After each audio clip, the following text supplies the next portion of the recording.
En este video vamos a ver las ecuaciones de estado para fase de vapor. ¿Qué es una ecuación de estado en primer lugar? En primer lugar, una ecuación de estado es una relación matemática que establece las relaciones en cómo se comporta la presión, la temperatura y el volumen específico.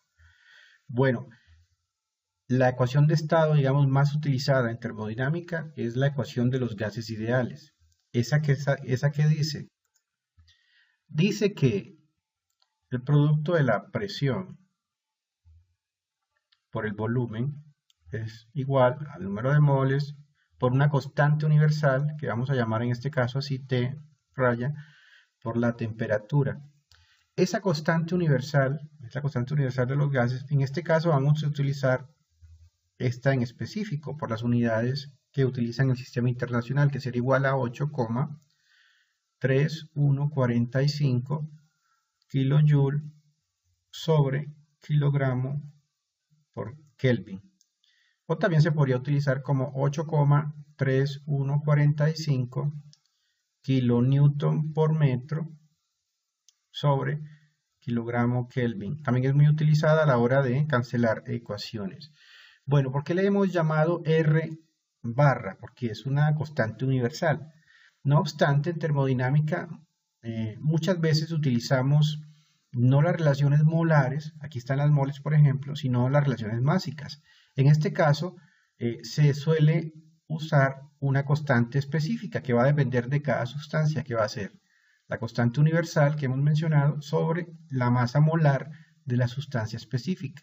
Entonces, esta ecuación se nos convierte en esta, que es mucho más práctica. La presión por el volumen va a ser la masa por esa R específica que hemos definido por la temperatura. La temperatura obviamente en temperatura absoluta vamos a usar grados Kelvin o Kelvin simplemente y la presión y volumen dependiendo pues de la constante universal.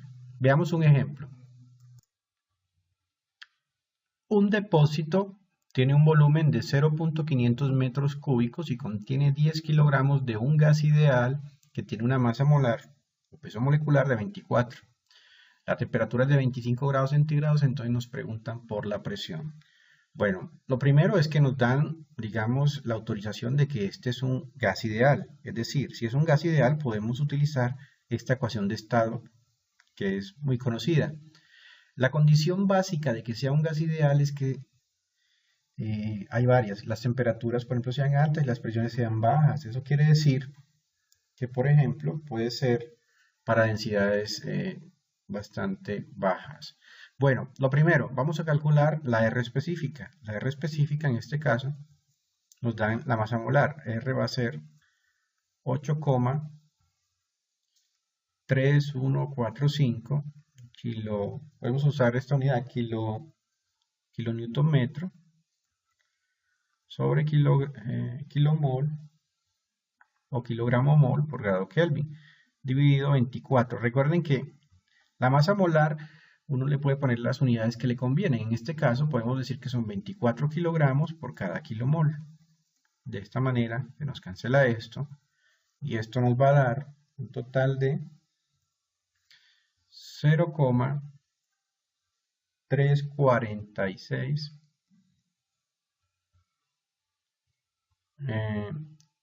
kilonewton por metro sobre kilogramo por grado o no, por Kelvin.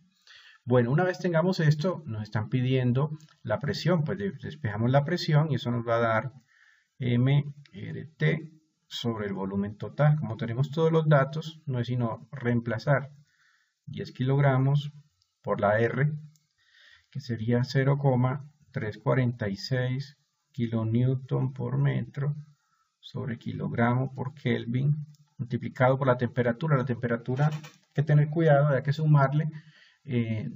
Recordemos que la temperatura en grados centígrados, para obtenerla, a grado Kelvin hay que sumarle 273.15 grados centígrados para obtener así Kelvin. Eso nos daría 298 a los 25,15 Kelvin dividido el volumen que nos dan, que es de La división pues, un poco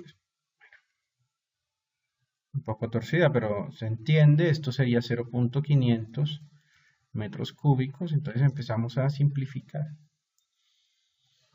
Esto nos daría un total de... aquí hay una cosa interesante, kilogramos en las unidades.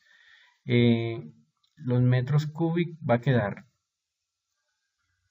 quedar unidades de kilonewton sobre metro cuadrado. Eso sería unidades de kilopascales. O sea, directamente eso sería 2000, redondeando 2066 kilopascales. Así de sencillo sería entonces. Entonces aquí vemos la aplicación de la ecuación, una ecuación de estado muy utilizada, la de los gases ideales, y ya veremos más adelante cuando hay unas desviaciones de ese comportamiento de gas ideal.